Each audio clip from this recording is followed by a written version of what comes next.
Yeah, I mean, somebody asked me this weekend, I was at a mastermind, and they said, you know, is it all about money for you? Because all you talk about is money. And I said, I do a shocking point, like striking points about money to wake you up, because no one's willing to do it. No one's willing to have that straight conversation. And we were also talking in the context of delivering their own content, that if you don't have content, it's fine to sell someone else's. I sold Kiyosaki's Rich Dad Poor Dad stuff for the first 5 years.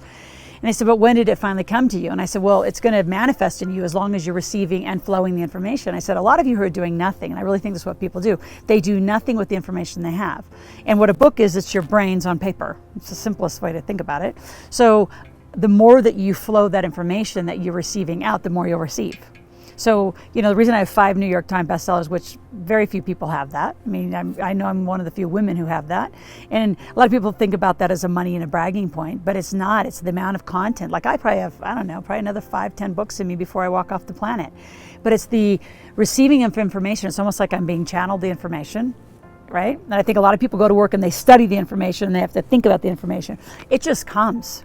But I also flow it back out. As fast as I get it, I share it. And I think there's a whole piece that, you know, people look at my life, because I'm known to be pretty intense and sharp and feisty about it all.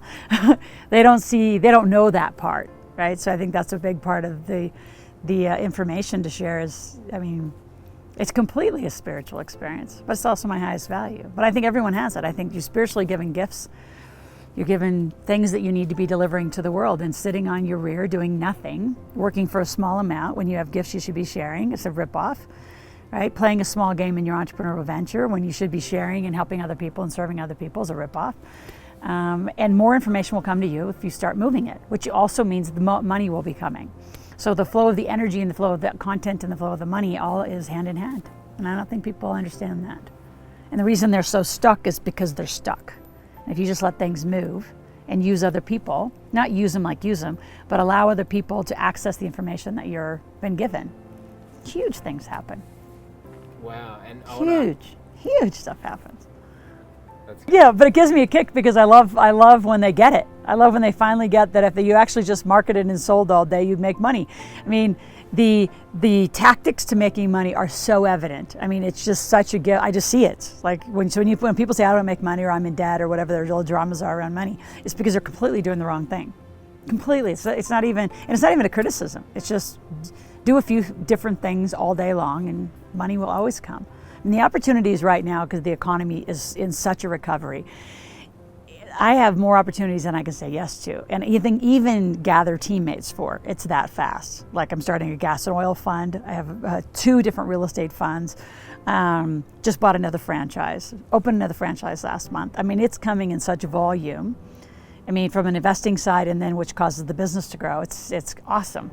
And if people get in that community structure of allowing, what I love about the Live Out Loud community, what I've created, is everybody gets to be their best self. Everybody gets to do the thing they're the best at.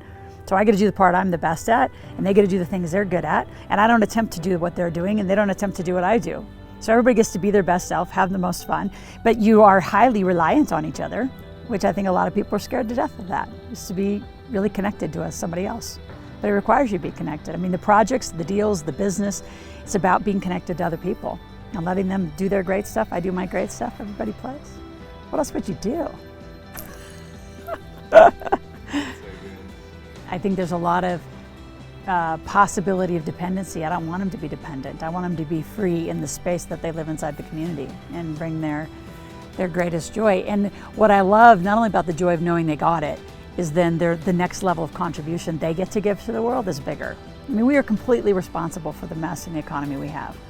And, I could pick on different countries, and because I've traveled all over the world and teach this stuff.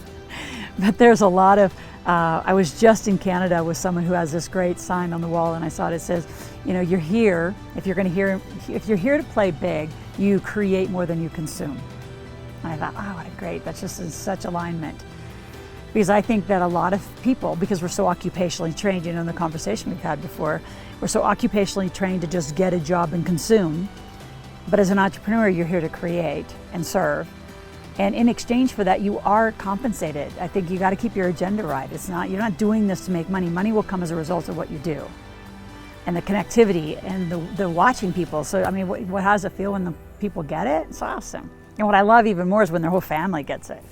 And they all kind of get their role and they get what's going on and they understand it and they can have a smart conversation. It's a very small percent who go all the way, who really, a lot of people say they want it. I mean, Jonathan, I'm in front of thousands of people a month on stages. Everybody raises their hand. Yeah, I want to make money. Yeah, I want to be a millionaire.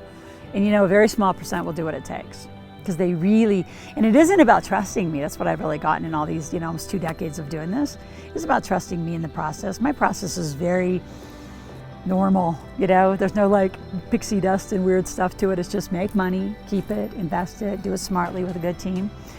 What I find most people are resistant to is trusting themselves. Like, are they really going to trust themselves and really, I'm going to say honor themselves to go again? Right? And I would say if they're watching, they need to go again. What else are you going to do? I think you're ripping everybody off by not doing it. And someone who needs your gift and skill is being hurt. I mean, I'll use really, again, strong language, is being hurt and not served because you stand behind your own fear and your own unworthiness or whatever that is. And, you know, you can do a lot of therapy and journaling and blah, blah, blah, and all that kind of stuff. Or just start behaving, just start serving people's lives. Get outside of yourself and what's scary for you and just be with other people and you'll be shocked. A, you'll start helping them. Then when you start getting smart about business, you'll start charging properly for your help, right? And what service you're giving to them.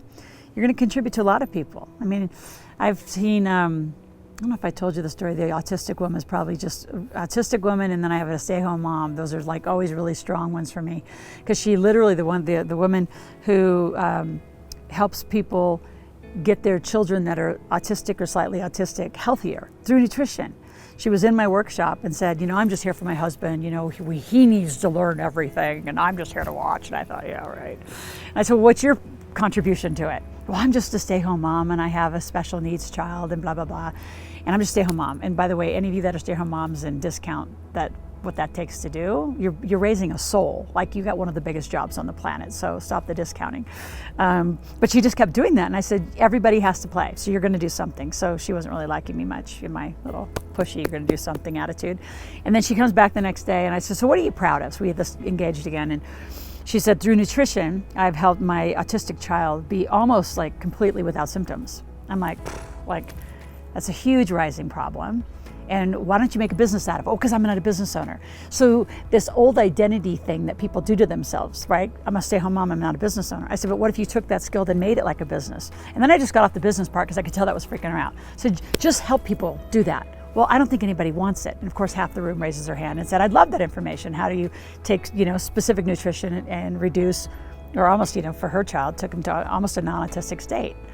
So anyway, fast forward, she made over, $600-700 in a few days selling her recipe to how she did it. And now that's what she does. Now she coaches parents with autistic kids. I mean, it became a business. But what I noticed with her is if I pushed the business side, she was just backing away. But if I come help people when we need what you have, then she'd lean in. So that was awesome. So those are the joy moments when they get it and they get that it isn't about just the money. It's about, I can do something that I love to do in my life. I'm damn good at it in my life, and people are going to win. I think it's really important. I love that because I think that the shame is a huge piece. The shame, the embarrassment. Oh my God, I went into bankruptcy. I went to foreclosure. People always come up to a back table or to just in a room and meet me and they say, I'm really embarrassed to have to say this happened to me. I said, I have no judgment about it. You don't even have to qualify it. Whatever happened, happened because you didn't know any better and you didn't have any resources to go to. So what I would say to the people who have that shame or embarrassment or just, whatever that negative energy is around it, one of the greatest coaching schools I ever went to taught this big principle around your life called so what, now what? And at some point, you can either, just marinate in it and just be negative about it, or just decide that it's so what now, it's what happened. I didn't know any better.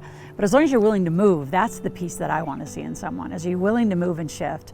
I mean, I could just keep telling, I have so many stories. I mean, I remember a woman years and years ago. She came, I could tell that she was almost homeless. So she was on welfare, she had 5 kids. And she said, I can't even afford to keep them. So it's better to be on welfare, at least I can feed them a little bit. And I said, but you could start a company. She said, how? And I said, what do you know how to do? She said, well, I don't know a lot. I said, could you clean a house? Right? and plus 3 of the kids were teenagers. I said, and they could help you clean houses.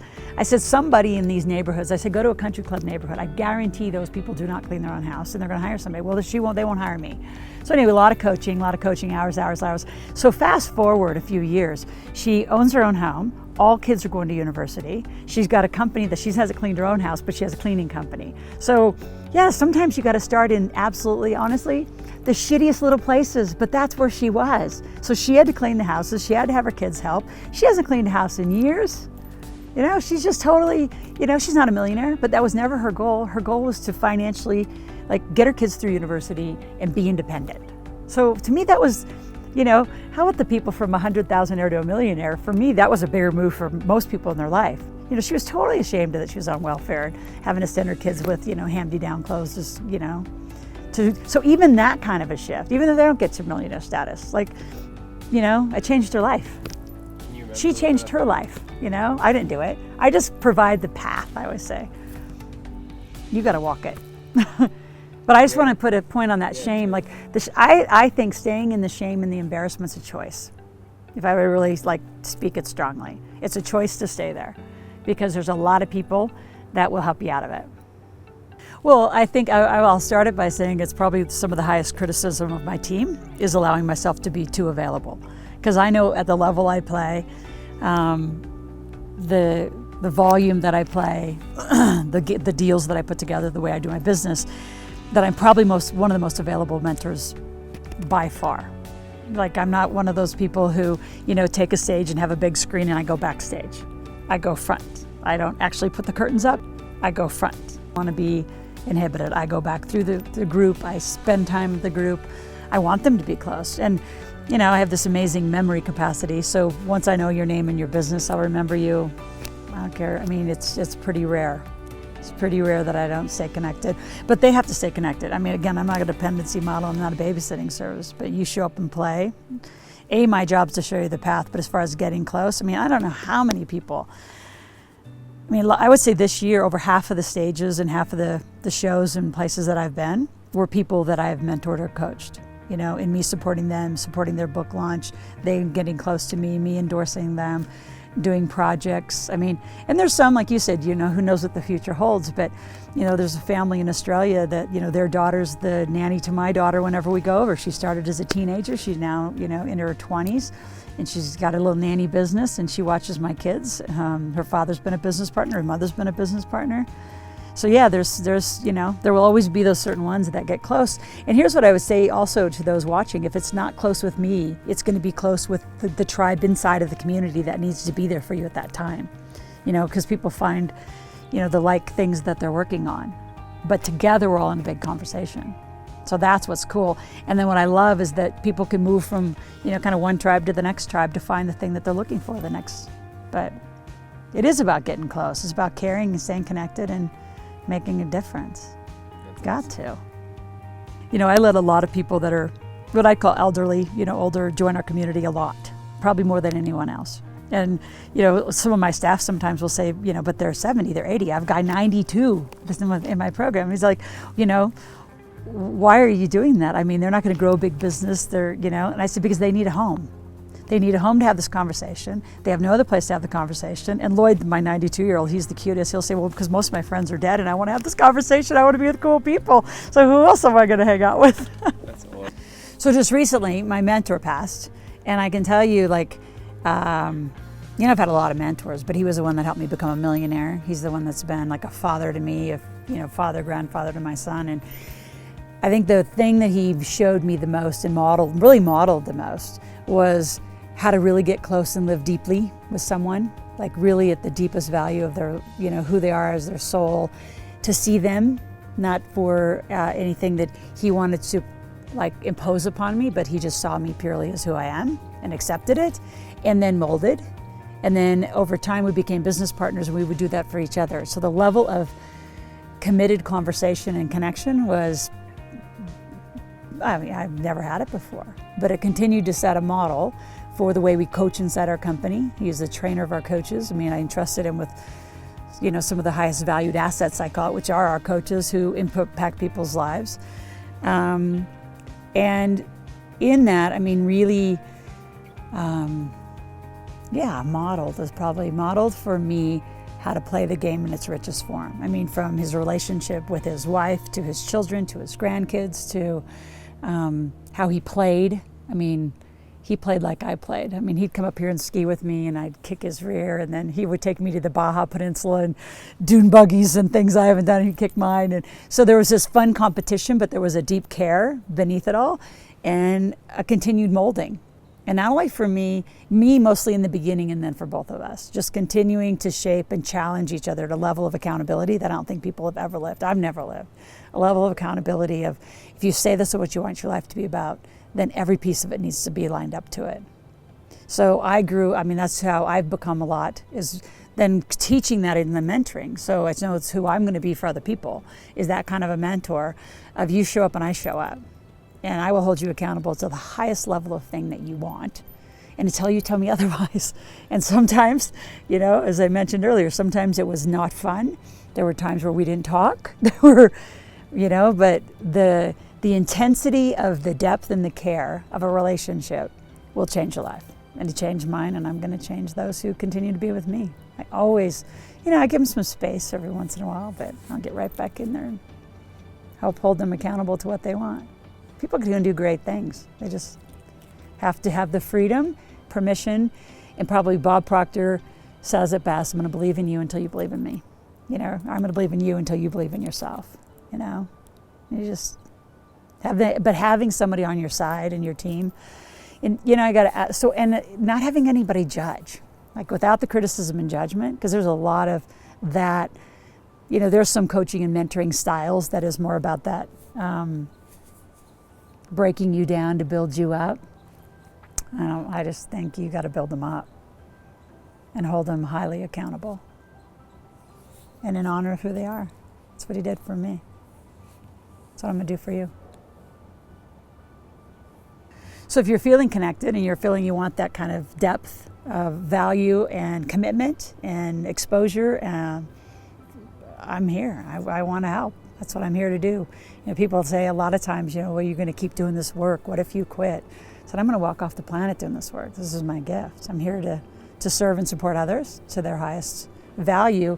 Happens to be in the context of finance, but if it speaks to you in the kind of relationships and the kind of depth that you want to experience, then let's play. Let's begin. So if at any time, even in the conversation that you've been listening, that you felt inspired and motivated, that this is something you want, then the time is now. You can't get ready. If you know you want it, you don't know how to get ready, because you get ready in some other way that may or may not serve you. So if you know you want it, just start. There's all sorts of ways to start. Start today.